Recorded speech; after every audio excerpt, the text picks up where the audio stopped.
Praise the Lord na pag-ibigin po ang bawat isa na tayo po ay tumayo sa pagsimula po ng ating gawain. Tayo po ay mananalangin. Let's put ourselves in the presence of the Lord this morning. As we come into His presence, let's ask that He fill us and prepare us for our Sunday service sa umagang ito. Dakilang Diyos, Panginoon, mapagpalang Ama, marami pong salamat, Lord, sa buhay at kalakasan na patuloy mo pong ibigay sa bawat isa sa amin, O Lord. Salamat, Panginoon, sa pag-iingat mo at dinako mo kami ng ligtas sa lugar na ito upang malaya makapagpuri at makapagpasalamat, Panginoon, sa isa na namang linggo na lumipas sa aming mga buhay, sa mga tagumpay, sa mga pagsubok na aming napagtagumpayan, O Lord. Sa umaga pong ito, Panginoon, Ikaw po ang aming pinakapurihan. Ikaw aming tinataas, O Diyos, at nagpapasalamat kami, Panginoon, sa iyong pag-ibig, sa iyong paggabay sa bawat isa sa amin. And Lord, sa umaga pong ito, Panginoon, kami po ay humihingi ng aming kapatawaran sa aming mga nagagawang pagkakamali sa iyo, O Diyos. Huwag po itong tingnan, bagkus kahabagan mo ang bawat isa, at gawin niyo po kami karapat-dapat, Panginoon, na humarap sa iyo ngayong umaga. At Lord, we ask for your presence sa mga tao na gagamitin mo sa umaga nito, sa mga awit manunugtog, Panginoon. We ask for your anointing sa bawat isa, O Diyos, at Ikaw lamang, Panginoon, ang maitaas, at Ikaw lamang, Panginoon, ang nakita, Lord, sa umaga nito. May your Holy Spirit fill this place, O God, and we rebuke all the spirit of evil in this place. In the mighty name of Jesus Christ, we cast you out, and Lord, we proclaim victory, Panginoon, sa umagang ito. At pinataasin namin, Panginoon, ang taong gagamitin mo upang mangaral, magturo ng iyong mga salita, Panginoon, itago mo sa iyong likuran. At we ask, O Lord, na lahat ng mga salita na magagaling sa Kanya ay magmula sa iyo, O Diyos, at Ikaw lamang, Panginoon, ang magturo sa bawat isa sa amin, Panginoon, at palakasin, Panginoon, ang aming mga pananampalataya at aming mga spirito, O Diyos. And Lord, sa umaga pong ito, maingat po namin ibinabalik ang kapurihan at tanging sa iyo lamang, Panginoon. In the mighty name of Jesus Christ, everybody say, Amen. Amen. Amen.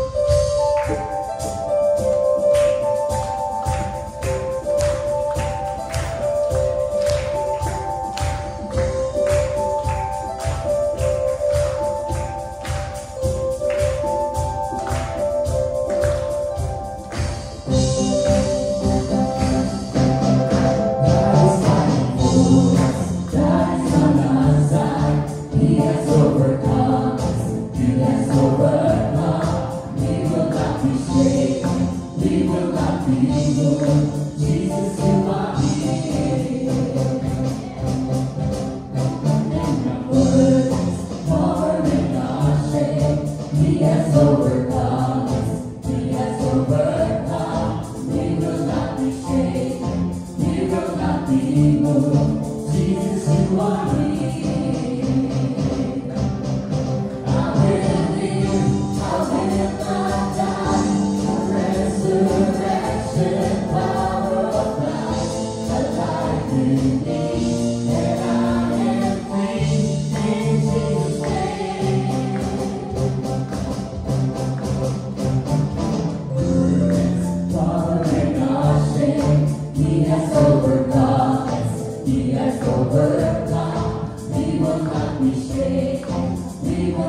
Right.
Let's continue worshiping our Lord.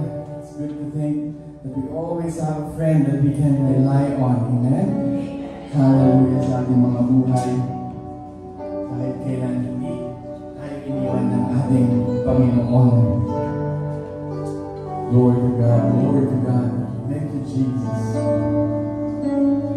Truly, Lord, you are the center of this church, O God. May you be the center of our hearts this morning. Our mind, O God. We focus it into you, Lord. Oh God, Jesus. Jesus at the center of it all. Jesus at the center of it all. From the beginning to the end, it'll always be, it's always been you, Jesus.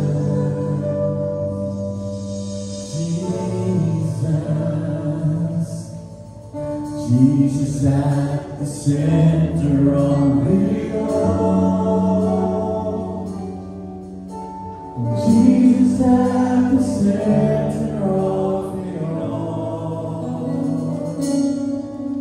From the beginning to the end, it will always be, it's always been you, Jesus.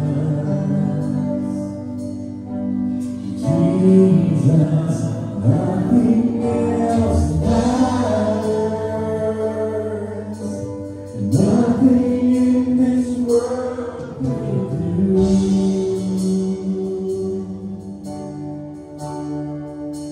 And Jesus, you're the center, and everything revolves around you. Jesus, you at the center of it all. One more time, sing it to the Lord. Oh, Jesus, you're the center of it all. Jesus, you're the center of it all. Jesus at the center of it all. From beginning to the end, it will always be, it's always been you. It's always been Lord. And nothing else matters. Nothing in this world will do.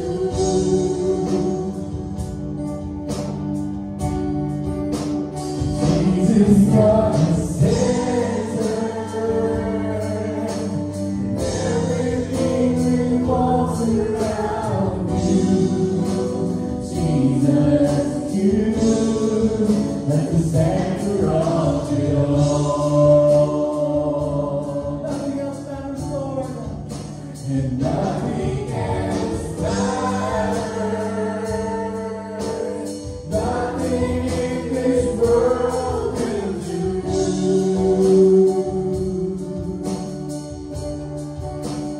Jesus, you're the center,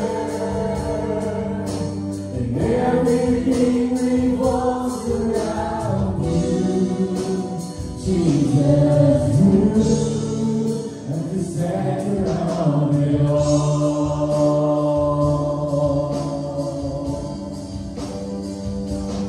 From my heart to the heavens, Jesus be the center. It's all about you. Yes, it's all about you. From my heart to the heavens, Jesus be the center. It's all about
Lord, it's all about you.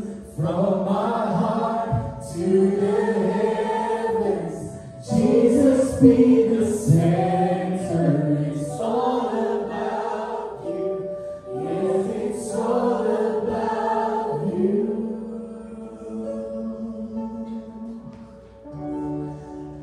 Jesus at the center of this church. Oh, Jesus at the center of this church. And every knee will bow, and every tongue will confess you, Jesus. And Jesus,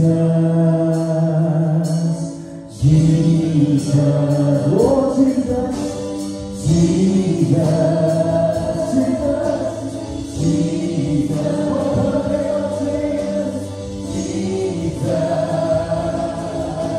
Jesus,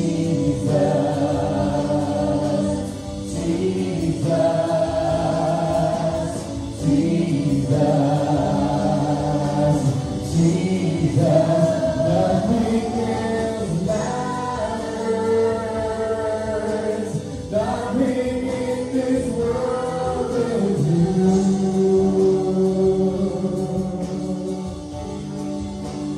Jesus, you're the center,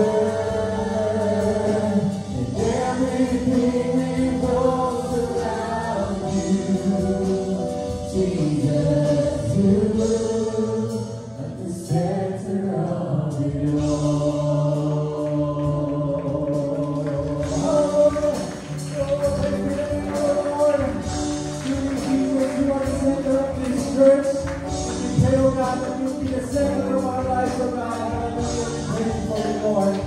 Hallelujah, hallelujah. Lahat na papuri, pasasalamat lang sa Panginoon lamang po ngayong umaga. Glory to Jesus. Ano po ba mga kapatid, nung Biyernes, October 10, sineselebrate po ng buong mundo yung National Mental Health Awareness Day. Yeah. Bilang psychology student po, 4 na taon ko pong sinelebrate yung October 10 po na iba't ibang organization yung na-attendan ko within sa school. Meron po na pinapapunta pa po kami ng ibang school na may mga program for mental health awareness. So first time ko po na itong Friday na walang inattendan na seminar or mga webinar kasi hindi na po ako nag-aaral. So parang kakaiba siya sa akin. So in a way, parang na-celebrate ko pa rin siya through internet. Yan. Naghanap ako ng mga posts according sa mental health awareness. Tapos, alam naman po natin na isa po yun sa pinaproblema natin ngayon. Sobrang alam natin na madaming tao ang nalulungkot, nalulungkot, at yun po yung isa sa ini-aid ng mga mental health advocate na malunasan. So, alam niyo po ba, ang pinangako ng mga mental health advocate ay mas unang pinangako sa atin ng Panginoon. Yun po ay hindi tayo nag-iisa at hindi po niya tayo pababayaan. So, in celebration din po ng Mental Health Awareness Day, tayo po, mga magkakapatid sa Panginoon, tayo po, dito po mismo sa ating bahay sa bahay, tayo po ang maging sandalan ng bawat isa. Huwag po natin kakalimutan na kahit sa simpleng pangangamusta lamang, sa simpleng pagdamay sa ating kapatid, doon po natin mapaparamdam sa kanila na nandito po tayo para sa kanila. Through God's Word din po, pwede po natin mapaparamdam sa kanila na hindi po sila nag-iisa sa kanilang pinagdadaanan. Hindi po pagpapatagal, magdarasal na po tayo sa ginawa nating pagbibigay.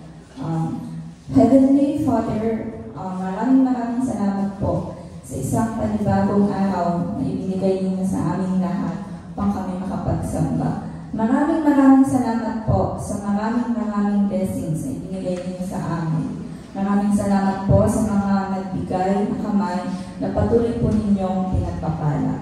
Pagpalain po ninyong mga taong hindi din nakapagbigay para po maranasan nila ang tunay na saya po ng pagbabalik sa inyo.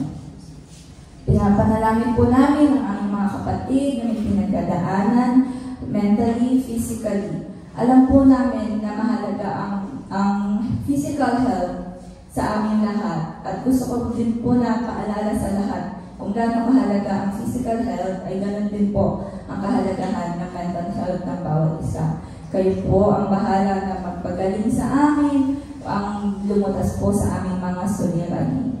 In Jesus' name we pray. Amen. So, hindi na po sa pagtatagal, lalako na po tayo sa pinakamahalagang parte ng ating gawain. Pinatawagan ko po si Brother. Po natin ang ating mga Biblia sa aklat po ng John.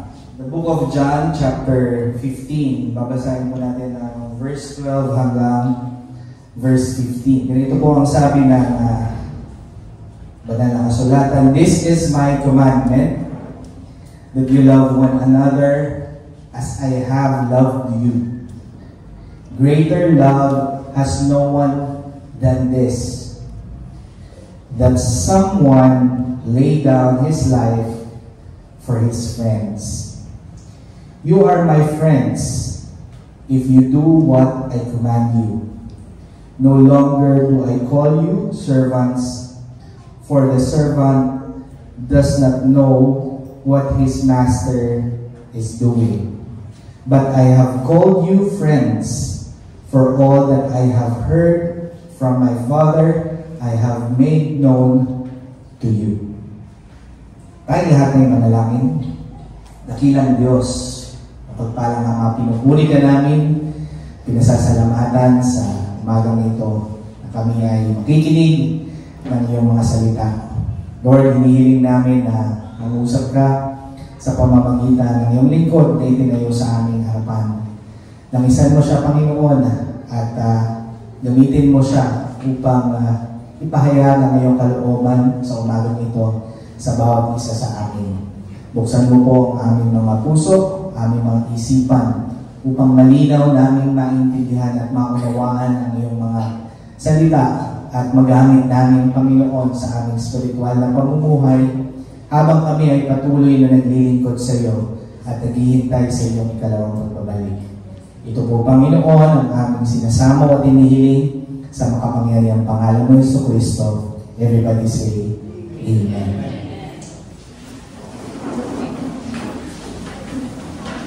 Sa ating pong week na nilipas, pinag-usapan natin is everything that talks about relationship. Amen. At napakaganda ng preaching din ni Elder Galo, God in our relationships. At na-discuss doon, mga kapatid, yung ating relasyon bilang mag-asawa, yung ating relasyon bilang magulang, at relasyon bilang magkakapatid, siblings, relationship, and of course, our brotherly relationship. And this morning, mga kapatid, ay pag-uusapan natin more centered sa ating brotherly relationship or our friendship. Sino sa inyo may kaibigan? Maraming sa atin na may kaibigan. Pero naniniwala ba kayo, mga kapatid, na ang tunay na pagkakaibigan is also a God-centered relationship. It should be a God-centered relationship. Tuwing sasapit po ang Christmas, yan, yung mga nagse-celebrate ng holiday season, madalas po yung mga dati mong kaibigan ay aanyaya ng mga reunion. Amen? So, yung mga dati mong barkada na hindi mo na madalas nakikita, ay ini-invite tayo para magkaroon ng kaunting pagkikita-kita at pagsasama-sama. At sa totoo lang mga kapatid, tuwing sasapit yung ganyang holiday season at may mga reunion, ako po yung walang ka-reunion. At lagi ko po sinasabi kay Sister Jean, wala po akong kaibigan. Ano ibig ko sabihin na wala akong kaibigan? Napakarami ko pong kaibigan mga kapatid. Pero wala po akong naging talagang solid na barkada. Kaibigan ko sila lahat, pero wala ko yung consistent na barkada. Kaya pagka po may mga holiday at mag-i-invite ng reunion, nakiki-reunion po ako kay Sister Jean. Doon sa mga barkada ni Sister Jean. Kaya sabi ko kay Sister Jean, sa totoo lang, ikaw lang talaga ang best friend ko. So yung best friend ko, siya yung naging asawa ko. At naniniwala ako mga kapatid kung bakit ganon. Merong dahilan. Merong dahilan kung bakit ganon. Sapagkat marami tayong kaibigan sa labas that we cherish the companionship, we cherish the yung common ground ninyo, common interest. Meron akong mga kaibigan sa basketball, sa volleyball, sa table tennis, iba't ibang sports kasi mahilig po ako sa sports, sa swimming. Pero yung pagkakaibigan namin ay more on those interests lang. Meron akong mga kaibigan sa opisina na more of the interest of sa office. Kung ano yung trabaho namin, ano yung ginagawa namin, hanggang doon lang. Pero mga kapatid, sa ating pong pag-uusapan ngayon, makikita natin na ang friendship, a true friendship, has been displayed by our Lord Jesus Christ when He called His apostles.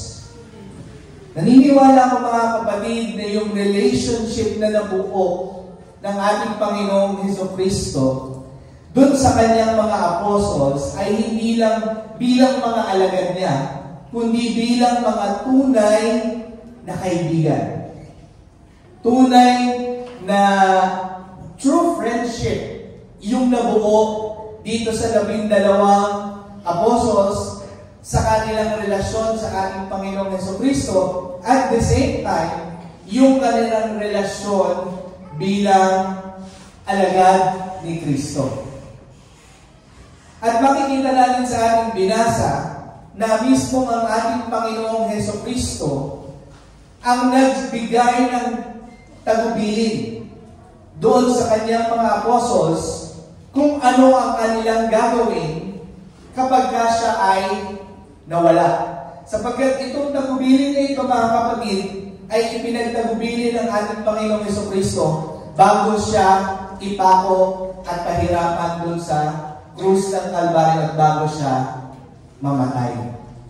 Kaya ang sabi niya dito sa mga apostles, "This is my commandment, that you love one another as I have loved you." So, ibig sabihin mga kapatid, yung tunay na pagkakaibigan ay isang regalo ng ating Panginoong Hesukristo. Amen? It's a gift given by God. This is not just a usual common interest, katulad ng sinasabi ko kanina, na meron kang mga kabarkada. Kundi, ang true friendship, mga kapatid, reflects the love of God. it reflects the love of God. At ina-assess ko mga kapatid yung aking pagiging isang kaibigan. Yan. So ngayong umaga ay nais ko pong lahat tayo tingnan natin ang ating pagtingin sa pagkakaibigan in a godly perspective. Sapagkat naniniwala ako mga kapatid, katulad ng sinabi ni Elder Gallo, that all relationships that we have should be God-centered. So, ibig sabihin, yung ating mga kaibigan, yung ating pagiging kaibigan, should also be God-centered. Kung hindi God-centered yung ating pagiging isang kaibigan, then we are not a true friend.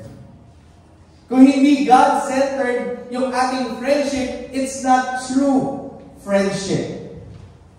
Because the Lord teach us or display to us and remind us that friendship should be displayed in our relationship centering in Christ. So, ibig sabihin mga kapatid, kung wala si Kristo sa ating mong relasyon, sa ating pagiging kaibigan, hindi po natin masasabi itong tunay na pagkakaibigan. Would you agree? Because friendship is relationship.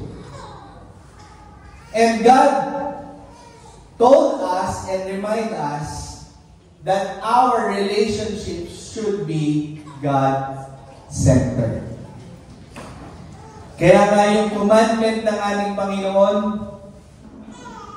una, we need to love God with all our heart, with all our soul, with all our mind, and with all our strength.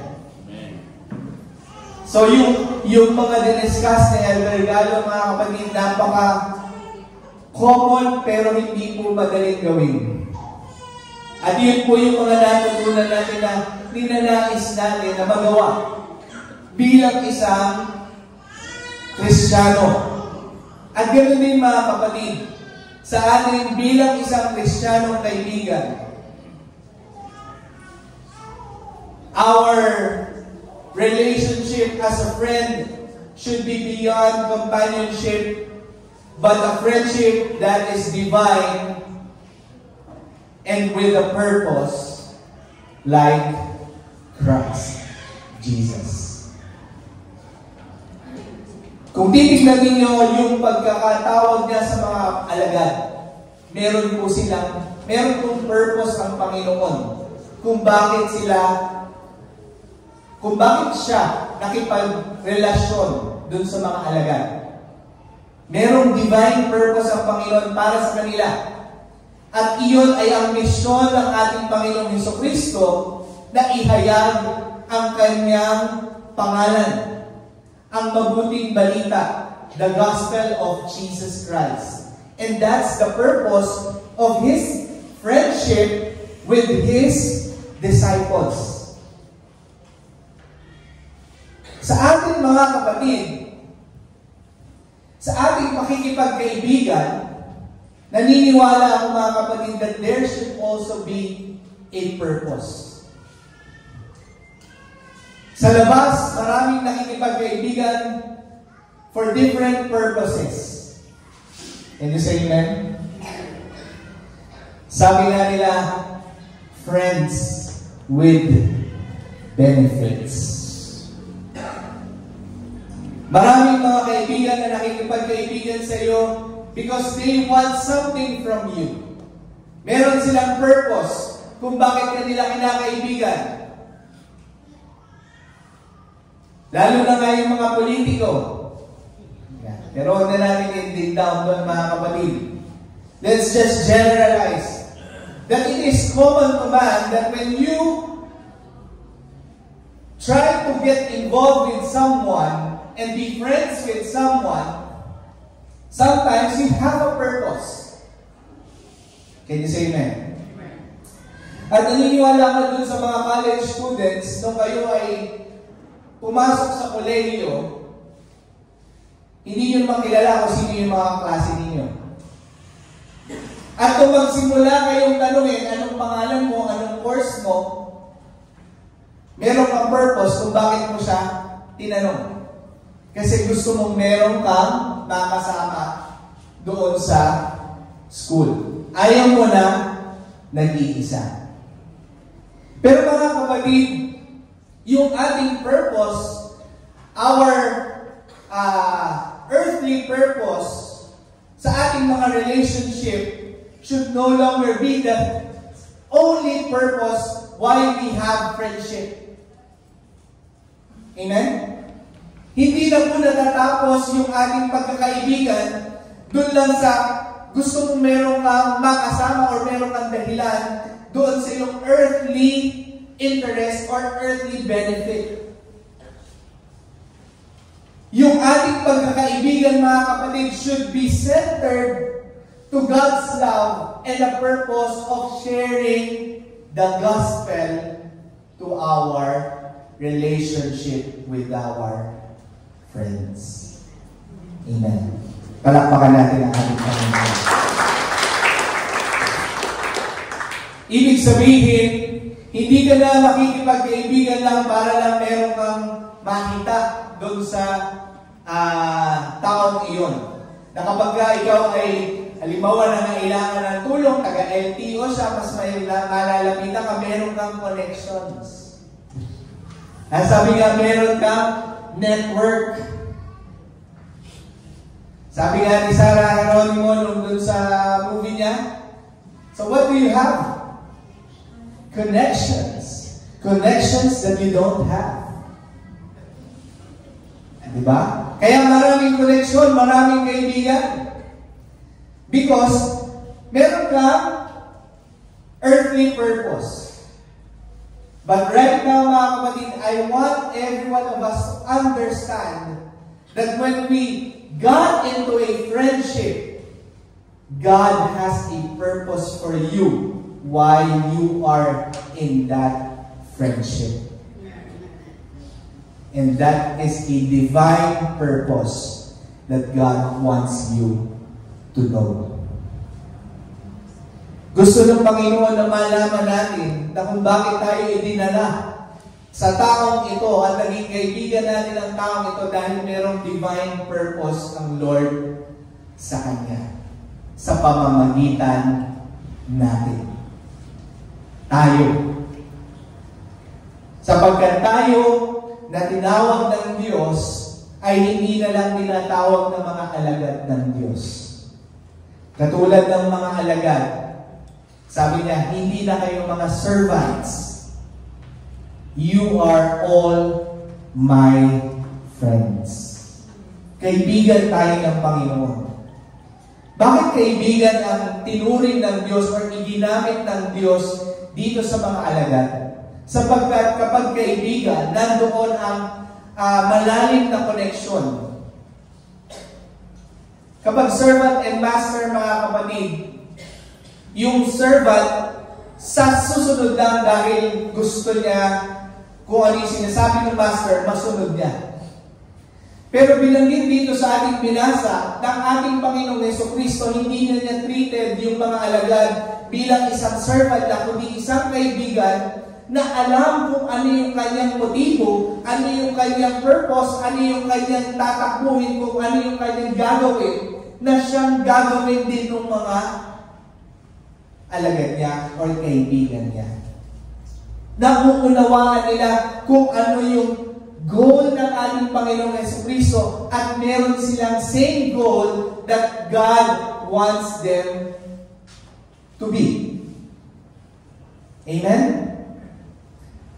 At yung goal na yan, mga kapatid, ay iligtas sila, patawarin sila sa kanilang kasalanan, at kasamahin sila ng Panginoon doon sa buhay na walang hanggan. Kaya mga kapatid, friendship is not just a friendship. it is a divine relationship. Nung pinag-aaralan ko ito mga kapatid, pinag-iisipan ko rin kung bakit wala akong kaibigan. May kaibigan naman nga ako, pero it seems that I did not understand well the divine purpose of God for them.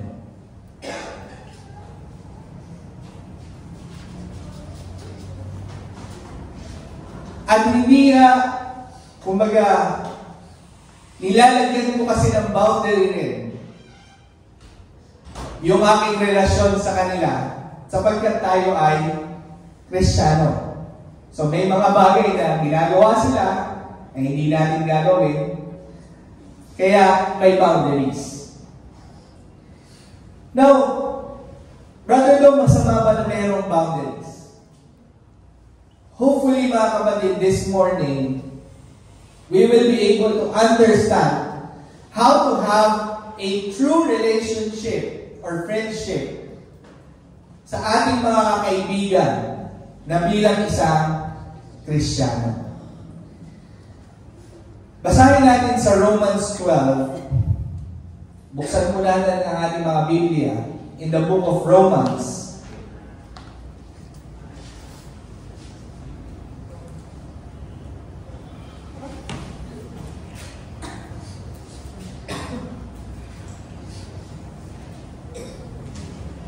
Yan.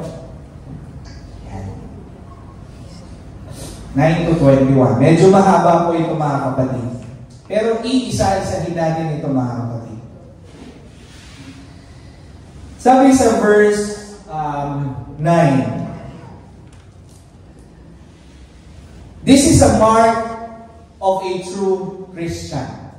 So, ibig sabihin, ito ay tanda ng isang Kristiyano. At dadagdagan ko mga kapatid, this is a mark of a true Christian friend. Sabi dito, let love be genuine. Abhor what is evil, hold fast to what is good. Love one another with brotherly affection. Outdo one another in showing honor. Yan. Love one another. Let love be genuine.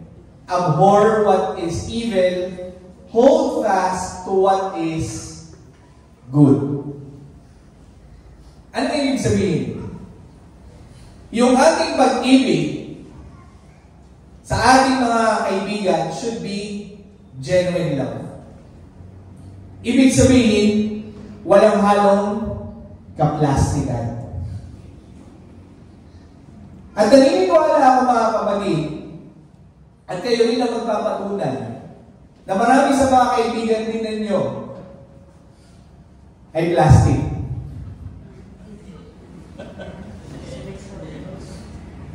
Kaya nga meron kayong mga kaibigan na minsan magsusumbong sa inyo, sabi ni ganito, sabi ni ganyan, ganito ka raw. Diba? Because that's true. Sa labas, wala ka talagang makikitang totoong kaibigan. Because they don't know Christ. They do not know the love that Christ has. And you cannot share what you do not have. Amen? So ano ang i-share mo? Kung ano yung meron ka. At sa atin, nasanay tayo mga kapatid, na yung ating pag-ibig, laging merong boundary or merong limitasyon.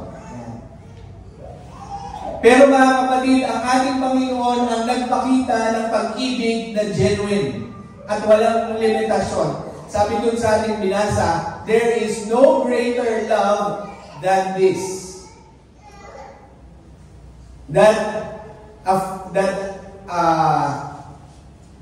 Someone will lay down his life for his friends. Kaya niyo ba mamatay para sa akin, mga kapatid? Hindi po madali yun. Siguro para kay Zari, kaya kong sabihin, ipaglapatayan ko yung anak ko. Pero sa ating mga kapatid, ipagpapatayan ko si Sister Doors. Hindi po madaling gawin. Pero mga kapatid, that's what God displayed for His friends. Now, ibig sabihin ba nun, talagang, kumbaga, sinabing lay down His life for His friends. Ibig sabihin nun mga kapatid, yung buong pagka-Diyos ng ating Panginoon, hinubad ngayon at ibinigay niya ng gusto para sa atin. Amen? At yun yung gusto niya makita sa atin bilang mga Kristiyanong kaibigan.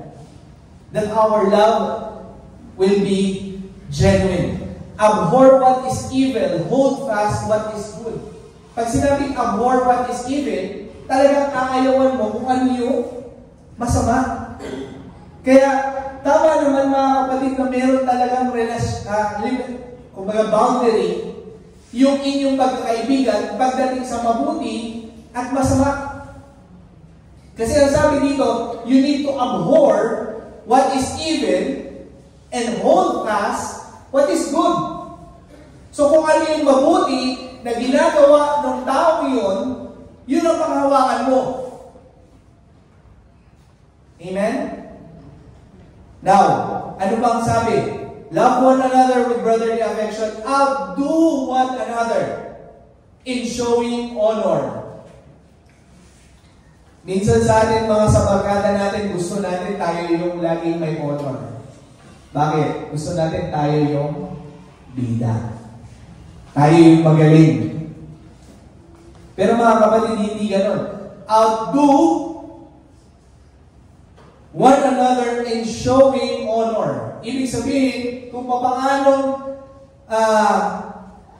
nais mo na ikaw ay kumbaga parangalan, mas parangalan mo or pahalagahan mo yung kaibigan mo than yourself. Amen? And as sabi dito, do not be slothful in zeal, be fervent in spirit, serve the Lord. Ito, kasunod. Rejoice in hope, be patient in tribulation, be constant in prayer, contribute to the needs of the saints, and seek to show hospitality. Bless those who persecute you, bless and do not curse them. Rejoice with those who rejoice, weep with those who weep. So, ibig sabihin mga kapatid, doon sa ating binasa, yung ating pagdamay sa ating kaibigan, ipinapakita dito na hindi lang sa panahon ng kasaganaan o sa panahon na meron kang pakinabang. Amen? Minsan may mga relationship tayo or kaibigan tayo na kaibigan lang tayo kapag meron silang pakinabang sa atin. At meron tayong pakinabang sa kanila. Huwag na mangyaring gano'n mga kapatid ang ating pagkakaibigan. Kung tayo ay kaibigan mga kapatid, kaya may pakinabang, kaya wala. In hope, in tribulation, ibig sabihin mga kapatid, kung siya ay nananagana, hindi lang kaibigan mo kapag siya ay masagana. Kapag siya ay naghihirap na, hindi mo na kaibigan. Hindi po sa pagmamalaki mga kapatid. Nakita ko po yung true friendship kay Brother Galo, kay Sister Ren, at saka kay Sister Emmy. At yun po yung makikita ko din na ipinakita ng Diyos sa kanila yung tunay na relasyon bilang magkapatid because they have the same divine purpose as friends. And that is to be with the Lord together in heaven. Kung hindi ganoon ang purpose natin, mga kapatid, sa mga kaibigan natin, wala tayong goal na makasama sila pagdating ng ating Panginoon. Or goal nila na hindi tayo makasama pagdating ng Panginoon, hindi po tunay na kaibigan niya. Because a true friend will always pull you closer to God. Amen? Kung ang kaibigan ninyo will pull you away to God, that is not friendship. It's not friendship, mga kapatid. Rejoice with those who rejoice, weep with those who weep. Live in harmony with one another. Do not be haughty, but associate with the lowly. Never be wise in your own sight. Repay no one evil for evil, but give thought to do what is honorable in the sight of all. So, ibig sabihin, mga kapatid, tayong mga Kristiyano should always speak the truth in love even when it is uncomfortable. Minsan, mga kapatid, ayaw natin marinig kung ano yung hindi maganda. Gusto natin laging mapuri yung naririnig natin. Ayaw natin na tayo ay napapagsabihan. Pero sinasabi ko na sa inyo, mga kapatid, kung kayo ay pinagsasabihan ng kaibigan ninyo, dun sa mali ninyong ginagawa, tunay na kaibigan nyo yan. Because a true friend will always speak the truth with love. Even when it is uncomfortable. Kahit hindi po madali. Kung sinasabi ng kaibigan mo, tigilan mo na yan, nasa mali kang kalagayan, tigilan mo na. With love. He is telling you with love. Because that friend is a true friend and he wants you to be better. He wants you to come closer to God. Amen. A true friend, mga kapatid, encourages their faith when they feel weak. Kapag po nanghihina tayo, ang tunay na kaibigan, palalakasin tayo kapag nanghihina tayo. Hindi niya sisisihin, kasi naman ikaw, ganyan ka. Hello? I-encourage ka pa rin ng tunay mo kaibigan. A true friend, encourage.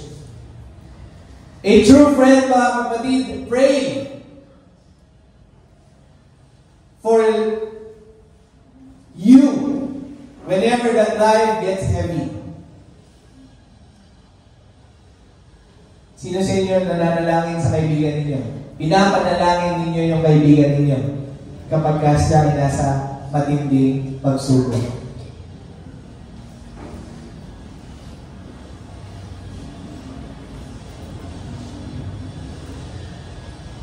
A true friend forgives when they fall or make mistakes.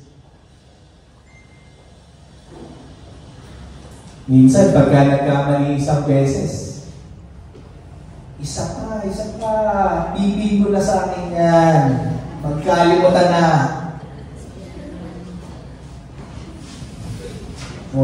Kumangalawa pa. Sa pangatlo talaga, ay naku, matitikman niya. Hello? A true friend forgives. Ang sabi ng ating Panginoon, forgive 70 times 7. Completion beyond completion.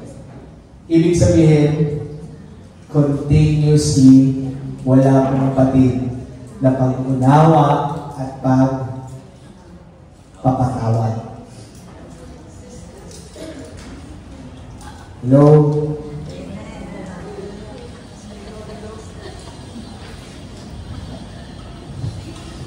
We choose grace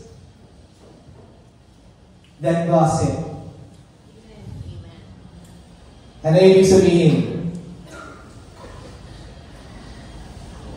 Kapag mayroong maling nagawa sa inyong tao, huwag nyo nang ipagsabi. Dahil wala namang magagawa yung pag pinagsabi mo.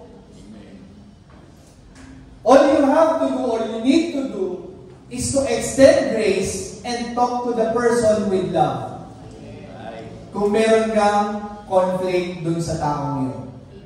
Amen? Sabihin mo sa kanya ng may pag-ibig, kapatid. Medyo hindi ko nagustuhan yung sinabi mo o ginawa mo sa akin. Paalam mo sa kanya. Kaysa yung, alam mo ba? Yung si brother na to, kala ko, Kristiyano pa naman. Eh, parehas naman kayong Kristiyano. Diba? So, hindi po talaga maganda na ang isang Kristiyano will gossip another Christian to non-Christian pa. Lalo na yung mas mahirap. Diba? Kukwento mo dun sa kaibigan mo na hindi mo ka-churchmate. Eh naku, alam mo ba, may ka-churchmate ako ganito. Asal ako dun. Nakikita ko lang yung mukha nung yabang na ako. Ang aras. Hindi mo na ma-invite yung kaibigan mo nun. Ikaw na yung aalis mo sa church. Kasama ng kaibigan mo. So, we choose grace, mga kapatid. We choose grace beyond gossip. Right. Ito pa, we rejoice. We rejoice in success and not envy. Come on. Doon na lang sa mga magkakaibigan sa Facebook. Itong barkada mo ito, bobo ito ng high school. Pero mayaman na kayo.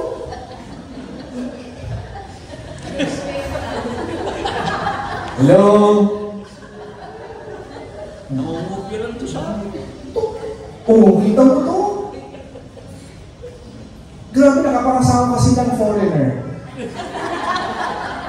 Kaya ako gusto ko rin, swerte nito swerte talaga to. Ang yaman na napangasawa. Hindi natutuwa. Sumasama yung spirito. Kasi napupuno ng inggit. Hello? Hindi po tayo dapat ganun, mga kapatid. Kung tayo ay a Christian friend, oh, this friend of mine, he was really blessed by the Lord. He has a very good husband. Talagang pinagpala yung kanyang buhay. Ang ganda na ng buhay niya. Kahit nung high school, namumopia lang sa akin to. Pero bakit?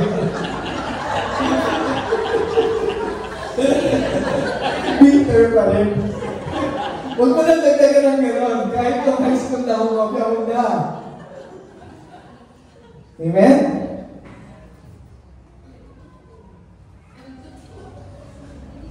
Yan po ang nais ng Panginoon sa ating bilang kaibigan. At ang sabi niya doon sa kanyang sa Romans 12 in verse 21, do not be overcome by evil, but overcome evil with good. Ano ibig sabihin? Huwag tayong madala ng kasamaan, kundi dayain natin or talunin natin yung kasamaan ng kabutihan. Amen? Hindi po yun madali. It's not easy to repay evil with good. Meron akong napanood sa Facebook, sa aeroplano.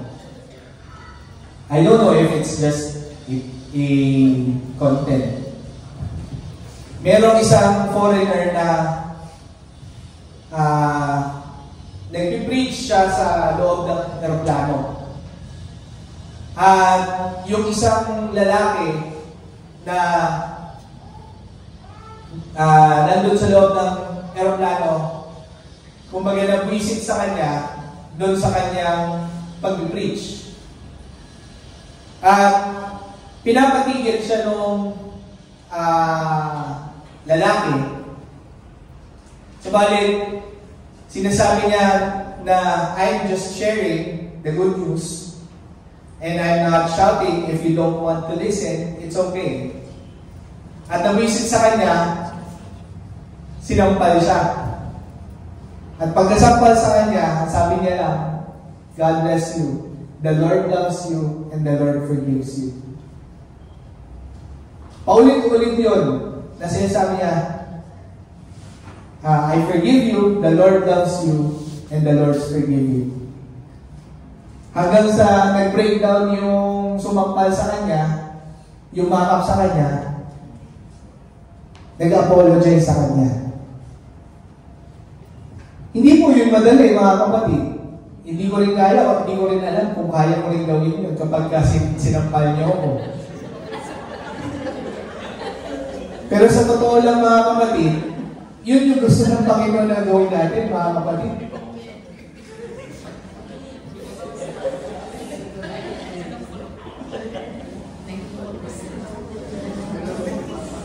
Sabi ng isa, sinampal ako eh.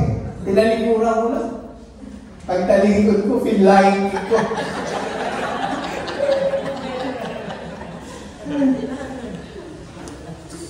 We need to overcome evil by good. And we need to start small. Naniniwala ko, mga kapatid, it takes practice. Dati po, nung bata-bata ako, mga 20s, ganyan, 20s, 30s, pag nakat po ako talaga sa kalsada, naiinis talaga ako, hindi talaga ako nakakapagpigil. Pero, it takes practice, mga kapatid. Ayoko pong mamanay ng mga anak ko. Kaya, sabi nga, we live by example. Kaya kahit ilis na po ako talaga, inhale, exhale. Para hindi po nila makita kung paano hindi ko nakokontrol yung aking emotion. And yun yung gusto ng Panginoon, mga kapatid, that we need to learn and start small. Pag meron tayong narinig, minsan naririnig pa lang natin, naiinis na tayo eh. Diba? Kapag meron tayong narinig na hindi maganda, pagpag mo lang, huwag mong pansinin. Overcome evil with good. In 1 Thessalonians chapter 5, verse 11, sabi lang, therefore encourage one another and build each other up, just as in fact you are doing. Now, mga kapatid, sa ating friendship, itong 1 Thessalonians 5:11 can be our core sa ating kumbak kakaibigan. That our friendship should always be building each other up in Jesus, in Christ, in our relationship with God. Kung hindi po building and destroying ang nangyayari, umalis ka dyan sa relasyon na yan. It will not be good for you. At kung ikaw naman yung source of destroying, change, mga kapatid. Because we, as a Christian friend, should build each other up sa ating mong pananampalataya. We need to encourage one another sa ating pananampalataya. Kaya po yung ating mong discipleship, mga kapatid, it's building friendship and relationship with each other. Gusto po natin, mga kapatid, na yung relasyon natin dito, hindi tuwing Sunday lang. Amen? Gusto po natin na yung ating relasyon mas lumalim bilang magkakapatid at magkakaibigan na kaibigan ng Diyos at itinataas at ini-encourage yung ating relasyon hindi lang bilang magkapatid kundi yung ating relasyon sa ating Panginoon. Kung meron kang mga kaibigan that will not build your faith, sumama ka lang sa kanila for companionship. But it's not friendship. It's just companionship. Sharing same interest. But true friendship, mga kapatid, there is a goal. And the goal is to both of you be with the Lord together. Amen? Buti na lang may best friend ako. Napangasawa ko pa. 1 Corinthians chapter 15:33, do not be misled. Bad company corrupts good character. Kahit anong buti mo, kung ikaw ay laging nakikihalubilo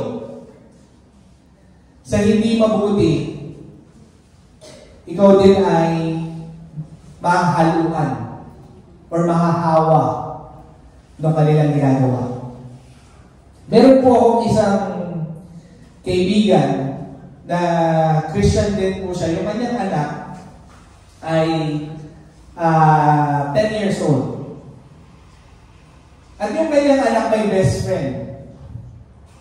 At yung anak niyang yun na pumapasok sa school, na may best friend, babae po yung anak niya, yung anak niyang babae, palamura. Ay, yung best friend ng anak niyang babae, palamura. Yan. So, hindi po yung sinasabi nung anak niya na yung best friend niya, palamura. Pero nagkataon na narinig ng nanay na yung anak niya ay yung anak ng kaibigan niya nagmura. So, tinanong niya yung anak niya. Sabi niya, yung palang best friend mo, nagsasalita lang ganyan? Sabi niya, opo, mami. Tapos sinabi niya ng anak niya, minsan nga po, mami, ako din eh. You see, kasi kahit na ayaw natin, pero yung nakakasama nila ay gano'n, it corrupts the character. Which is true dito sa sinasabi ng 1 Corinthians 15:33. Kaya we need to make sure to choose our friends. Kaya totoo yung tell me who your friends are and I'll tell you who you are. Mark 2:1-5. And when he returned to Capernaum after some days, it was reported that he was at home, and many were gathered together so that there was no room, not even at the door. And he was preaching the word to them, and they came, bringing to him a paralytic carried by 4 men. And when they could not get near him, because of the crowd, they removed the roof above him, and when they had made an opening, they laid down the bed on which the paralytic lay. Ito po ay istorya ng pagpapagaling ng ating Panginoon habang siya ay nagpapagaling sa sobrang dami ng tao. Meron po 4 na magkakaibigan na yung kanilang kaibigan ay paralitiko. Umakyat sila ng bubong dahil hindi na sila makadaan dun sa loob. Binutas nila yung bubong at ibinaba nila yung kama ng paralitiko. A true friend will break the roof for you to be near in Christ.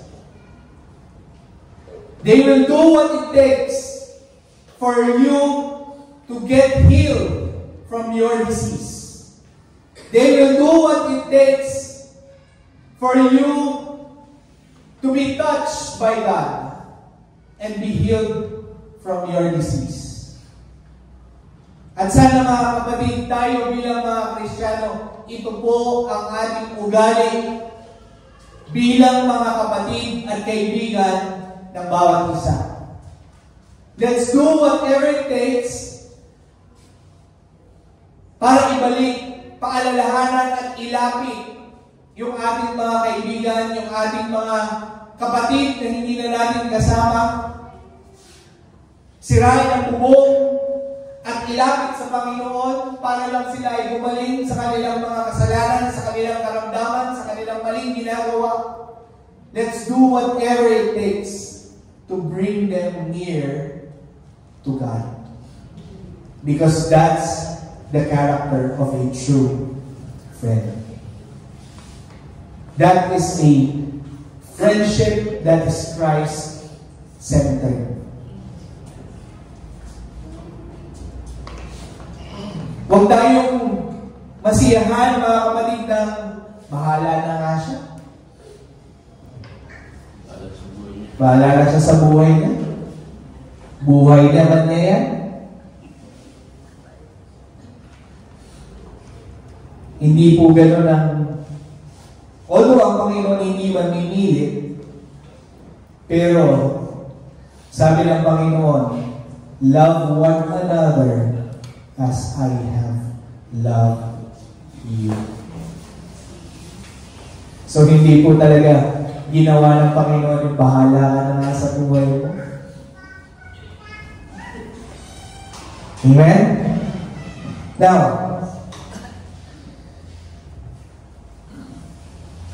ask yourself, do my friends help me grow in faith? Or do they distract me from God? Yung mga kaibigan ko ba, tinutulungan ako na lumago sa aking pananampalataya? O yung mga kaibigan ko distracts me away from God? And as a friend, am I the kind of friend who carries others closer to Jesus? Tayo ba yung mga kaibigan na inilalapit yung ating mga kaibigan sa ating Panginoon? O tayo yung kaibigan that pull away our friends to God? I want to end by preaching with a story, mga kapatid. There are two friends who grew up together in church. Meron pong dalawang magkaibigan na parehas sila lumaki sa loob ng iglesia. At habang sila ay tumatanda, the other friend drifted away at nawala sa kanyang paglilingkod na pariwara ang kanyang buhay. But the other friend never stopped praying for him. Years and years passed. One day, that friend came back to Christ and said, "You never give up on me when everyone did." Hindi mo ko iniwan. Hindi mo ko sinukuan. Kahit lahat sila, iniwan ako. So I just want to end this preaching. Are we this kind of friend? A friend that never give up for a friend who is lost. And always pray na makabalik at bumalik sa presensya ng ating Panginoon. Tayo lahat ay tumayo.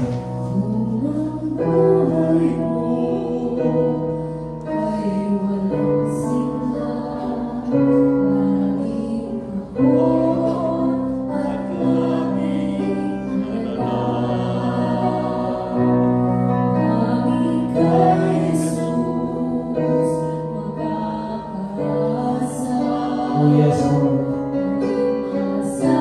Let's lift our hands to God. Let's ask for His Holy Spirit to help us, to lead us and encourage us, to be a friend that God wants you to be.